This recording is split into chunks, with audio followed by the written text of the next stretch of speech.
कहानी की शुरुआत में हम एक अमेरिकन फुटबॉल मैच देखते हैं जहां निकी अपनी गर्लफ्रेंड जेस के साथ वीआईपी स्टैंड में आराम से बैठा हुआ था। मैच चल रहा था लेकिन निकी का ध्यान खेल से ज्यादा दर्शकों पर था। तभी उसकी नजर एक खूबसूरत यार पर पड़ती है जो अपनी सीट से उठकर बाहर जाने लगती है। उसी समय निकी के दिमाग में एक खुरापाती आइडिया आता है। वह जेस से एक छोटी सी शर्त लगाता है और कहता है, चलो देखते हैं इस लड़की को जाते हुए कितने लोग मुड़कर देखते हैं। पास में बैठा एक आदमी जिसका नाम सैम था, वह भी इस शर्त में शामिल होने की इच्छा जताता है और निकी तुरंत मान जाता है। सभी लोग मजाक मजाक में $10 की शर्त लगाते हैं और गिनती शुरू कर देते हैं। जब वह लड़की स्टैंड से बाहर चली जाती है तो अंतिम गिनती में पता चलता है कि कुल 7 लोगों ने उसे मुड़कर देखा था। इस शर्त में जेस का अनुमान सबसे करीब निकलता है, इसलिए जीत उसी की होती है। सैम बिना किसी हिचकिचाहट के उसे पैसे दे देता है और फिर अगला राउंड शुरू करने का सुझाव देता है। इस बार शर्त इस बात पर लगाई जाती है कि अगला फाउल कौन सी टीम करेगी। जेस तुरंत बाहर हो जाती है और कहती है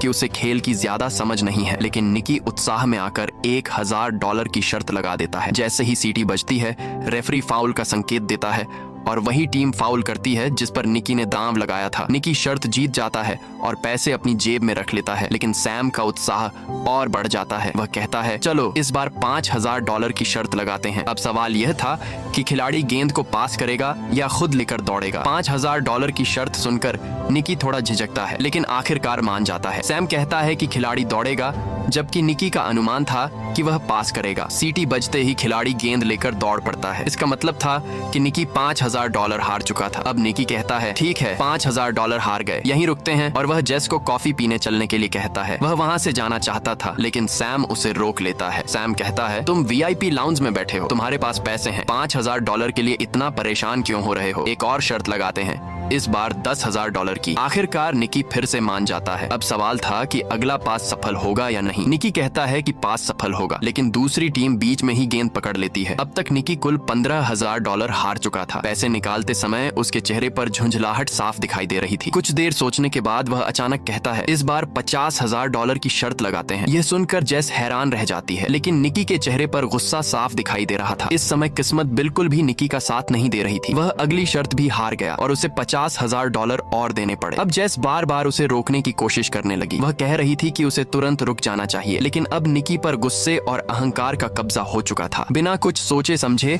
उसने अगली शर्त सीधे $1,00,000 की लगा दी। ये सुनकर सैम हंसने लगा। उसने मजाक उड़ाते हुए कहा, क्या तुम्हारे पास सच में इतने पैसे भी हैं? जवाब में निकी बिना कुछ कहे नोटों की एक मोटी गड्डी मेज पर फेंक देता है। ये देखकर सैम भी पूरी तरह उत्साहित हो जाता है। इस बार निकी ने दांव लगाया कि अगला पास बीच में ही इंटरसेप्ट हो जाएगा और पूरा नहीं होगा, लेकिन हुआ बिल्कुल उल्टा। पास सफल रहा और इसी के साथ निकी को $1,00,000 का और नुकसान हो गया। अब वह समझ नहीं पा रहा था कि इस मुसीबत से बाहर कैसे निकले। जेस भी उसके व्यवहार से पूरी तरह हैरान थी, लेकिन अब खेल बहुत गंभीर मोड़ पर पहुंच चुका था। तभी निकी कहता है, मेरे पास अभी $1 मिलियन बचे हैं, चलो सब कुछ दांव पर लगा देते हैं, देखते हैं इस बार कौन जीतता है। अब अंतिम फैसला ताश के पत्तों से होना था। लगातार जीतने की वजह से सैम का आत्मविश्वास 7वें आसमान पर था। वह अब निकी को एक ATM मशीन की तरह देखने लगा था। सैम ने सबसे पहले अपना पत्ता निकाला। वह क्लब का 5 था। अब निकी को जीतने के लिए बस 5 से बड़ा पत्ता निकालना था। उसके जीतने की संभावना काफी ज्यादा थी। निकी पूरे आत्मविश्वास के साथ एक पत्ता उठाता है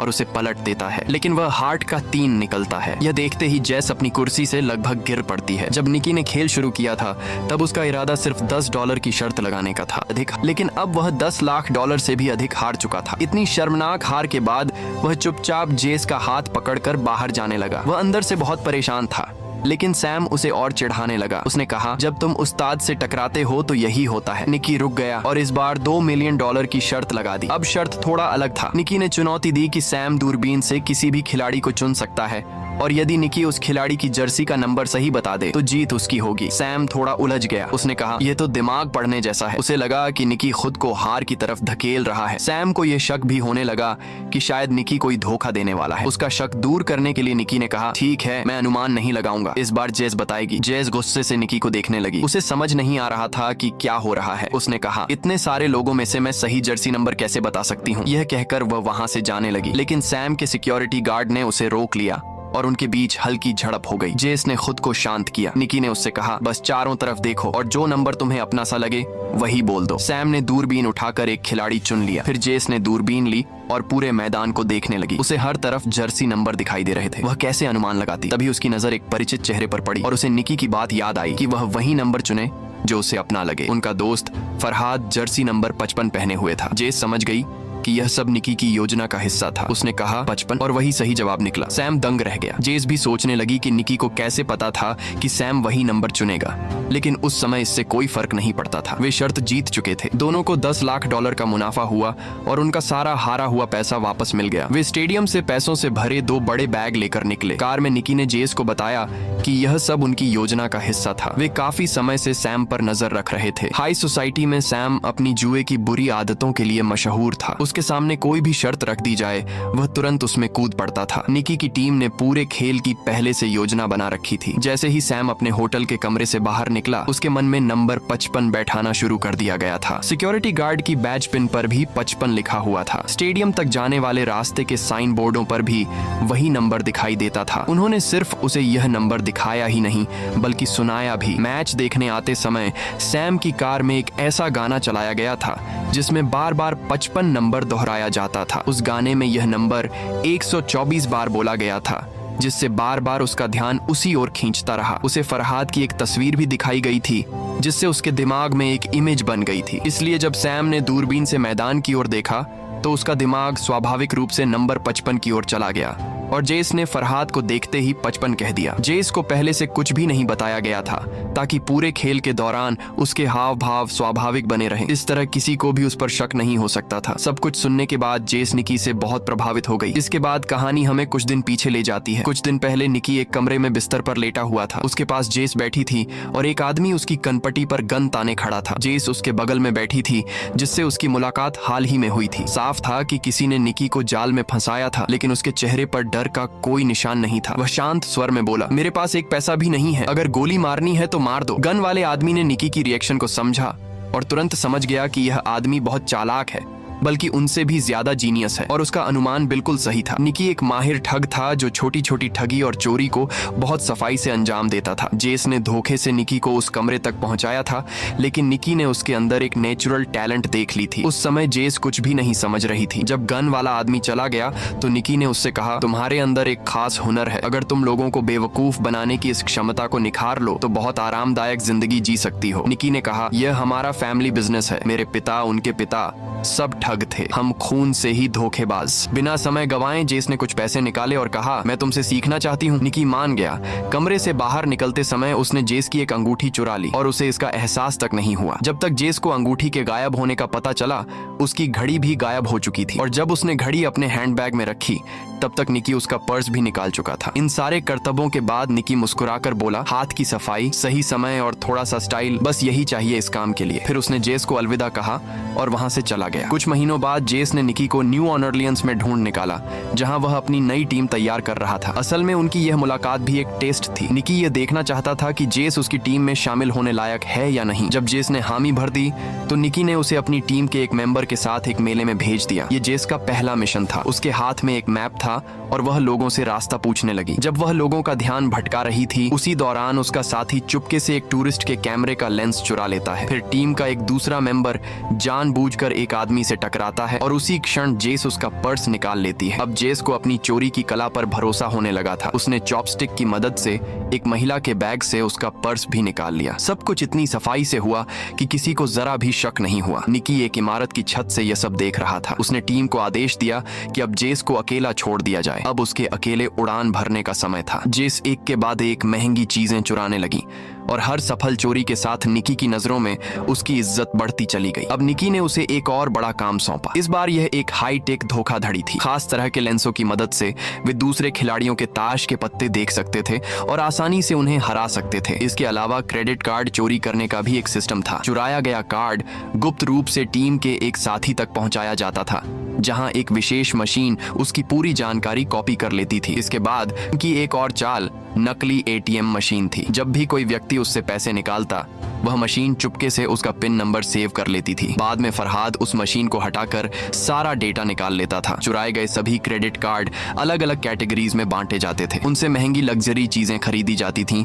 और अंत में उनका डेटा ब्लैक मार्केट में बेच दिया जाता था। एक दिन जेस ने एक बेहद खूबसूरत हार देखा और उसे पहन लिया, लेकिन निकी ने तुरंत उसे उतारने के लिए कहा। उसने सख्ती से समझाया, जो भी सामान आता है वह बेचने के लिए होता है, कोई भी चीज निजी इस्तेमाल के लिए नहीं रखी जाएगी। जेस पहली बार इतने बड़े स्तर की धोखाधड़ी देख रही थी। चोरी के सामान के विशाल ढेर के बीच खड़े होने का अनुभव उसके लिए अविश्वसनीय था। अगले दिन जेस और फरहाद एक अमीर इलाके में घूम रहे थे। उनका काम एक्टिंग करना था। अचानक फरहाद जमीन पर गिर पड़ा जैसे वह बेहोश हो गया हो। जेस जोर जोर से चिल्लाने लगी, कृपया कोई हमारी मदद कीजिए प्लीज। ये सब केवल लोगों का ध्यान भटकाने के लिए था। जब आसपास के लोग उनकी ओर दौड़े, उसी दौरान टीम के बाकी मेंबर अमीर लोगों की जेबों और सामान पर हाथ साफ करने लगे। काम पूरा होते ही पूरी टीम एक एम्बुलेंस में छिपकर वहां से निकल गई। योजना इतनी बेहतरीन तरीके से पूरी की गई थी कि किसी को कुछ समझ ही नहीं आया। उस रात सबने मिलकर पार्टी की। निकी ने पूरी टीम की तारीफ की क्योंकि उन्होंने सिर्फ एक हफ्ते में $12 लाख कमा लिए थे। अगले दिन टीम के सभी मेंबर अपने अपने रास्ते जाने की तैयारी करने लगे। सभी सबूतों को मिटाकर निकी ने सबको भरोसा दिलाया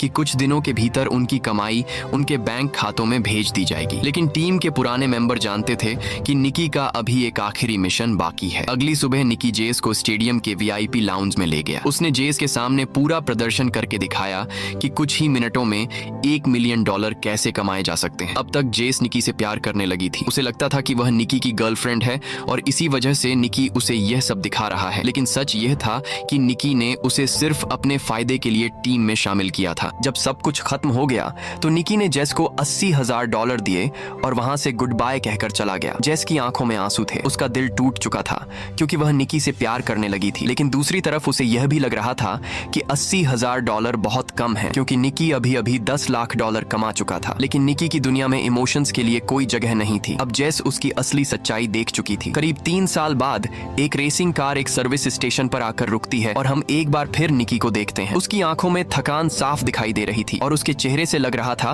कि उसके पास पैसे भी लगभग खत्म हो चुके हैं। दोपहर के खाने के समय उसकी मुलाकात जॉर्ज से होती है जो एक रेसिंग टीम का मालिक था। जॉर्ज की रिसर्च टीम ने EXR नाम का एक नया एल्गोरिदम तैयार किया था, लेकिन वह उसे और बेहतर बनाना चाहता था ताकि उसकी टीम के जीतने की संभावना बढ़ जाए। इसीलिए उसने निकी को काम पर रखा। प्लान बहुत सीधा था। निकी उनकी टीम का चीफ इंजीनियर बनकर दिखावा करेगा। फिर जॉर्ज और निकी के बीच एक नकली झगड़ा कराया जाएगा ताकि दूसरी रेसिंग टीमें उनके जाल में फंस जाएं। इसके बाद निकी EXR का नकली वर्जन ऑनपोजिट टीम को बेच देगा, जबकि जॉर्ज की टीम असली सिस्टम इस्तेमाल करके आसानी से रेस जीत जाएगी। इस काम के बदले निकी को €10 लाख मिलने वाले थे और नकली सिस्टम बेचकर जो भी पैसा कमाएगा वह भी उसका ही होगा। निकी को यह काम मजाक जैसा लग रहा था। ऐसा धोखा तो वह नींद में भी दे सकता था, लेकिन जॉर्ज का बटलर उस पर बिल्कुल भरोसा नहीं करता था। उसने सीधे निकी को धमकी दी और कहा, अगर तुमने कोई भी गड़बड़ की तो मैं तुम्हारे सीने में गोली मार दूंगा। उसी शाम निकी टक्सीडो पहनकर एक पार्टी में पहुंचा। जॉर्ज और निकी की योजना थी कि वे सबके सामने नकली लड़ाई करेंगे, लेकिन उनका पूरा प्लान तब बिखर गया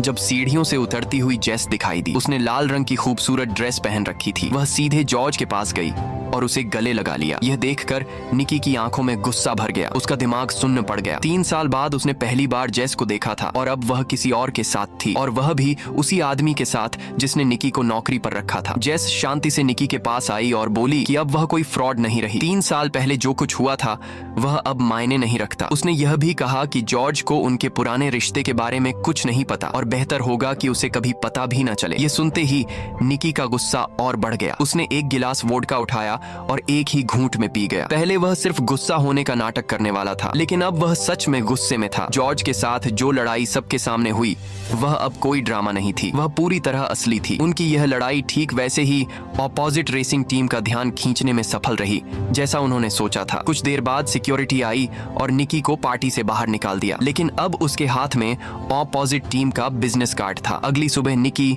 मैक्लेरन टीम के मालिक से मिला। उसने बिना किसी घुमाव फिराव के कहा, मैं तुम्हें EXR सिस्टम बेचना चाहता हूँ। इसकी कीमत €30 लाख होगी। मैक्लेरन टीम के मालिक के पास पैसों की कोई कमी नहीं थी, इसलिए उसने कोई मोल भाव नहीं किया। उसने तुरंत सिस्टम को ट्रैक पर टेस्ट किया और जैसे ही उसने उसका रिजल्ट देखा उसका चेहरा खुशी से चमक उठा। निकी ने वादा किया कि पूरा सॉफ्टवेयर 48 घंटे के अंदर उसके पास पहुंच जाएगा। उधर सड़क पर जेस की मुलाकात फरहाद से होती है। फरहाद को निकी ने ही भेजा था। उसने जेस से कहा कि 3 साल पहले निकी का जाना जरूरी था। उसके पास कोई दूसरा रास्ता नहीं था। फरहद ने यह भी कहा कि निकी आज भी उससे प्यार करता है। इसके बाद उसने जेस को एक छोटा सा डिब्बा दिया। उस डिब्बे में वही नेकलेस था जो जेस को कभी बहुत पसंद था। वह असली था या नकली, इससे कोई फर्क नहीं पड़ता था। उसे देखते ही जेस का दिल पिघल गया। उसने फरहद से कहा कि वह निकी पर भरोसा नहीं कर सकती, लेकिन उसकी आंखें कुछ और ही कह रही थीं। उसके दिल में अब भी निकी के लिए भावनाएं थीं। खैर, डील वाले दिन निकी आया और मैक्लेरन टीम के मालिक को सॉफ्टवेयर सौंप दिया। बदले में एक ताकतवर आदमी ने उसे 30 लाख यूरो से भरा हुआ एक ब्रीफ केस दिया। लेकिन निकी की आदत ऐसी थी कि वह बिना जोखिम उठाए कभी काम नहीं करता था। उसने चुपके से उसी सॉफ्टवेयर की कॉपी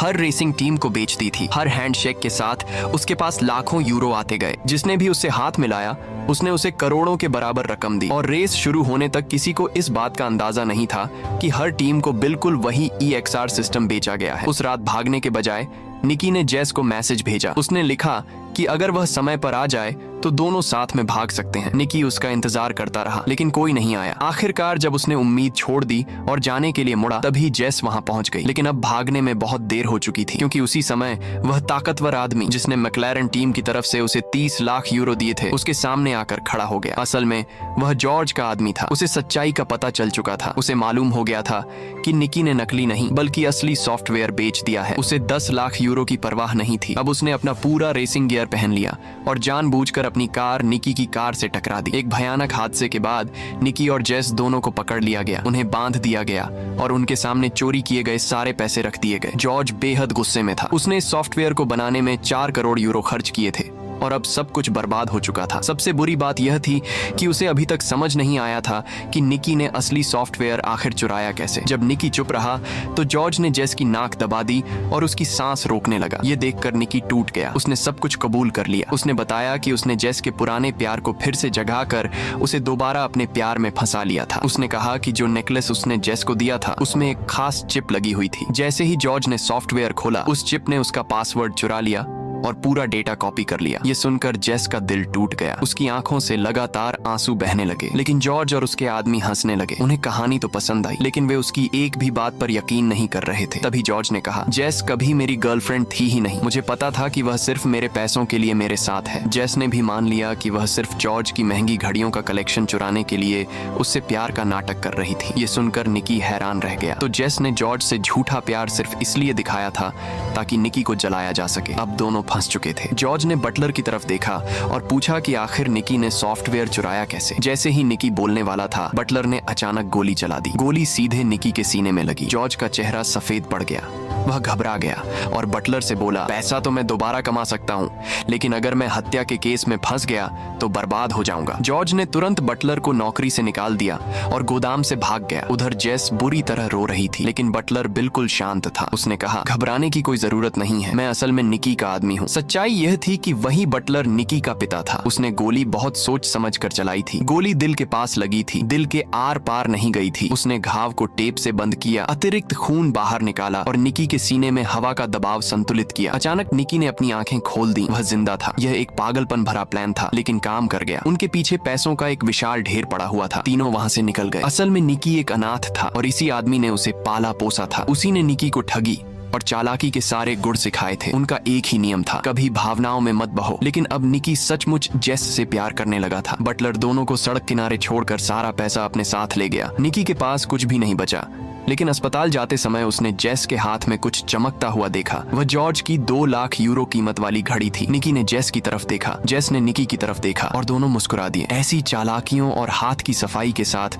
दुनिया के किसी भी कोने में उन्हें कभी भूखा नहीं रहना पड़ेगा। अगर आपको ये वीडियो पसंद आया हो तो चैनल को लाइक और सब्सक्राइब करना मत भूलिएगा। फिर मिलते हैं अगली वीडियो में।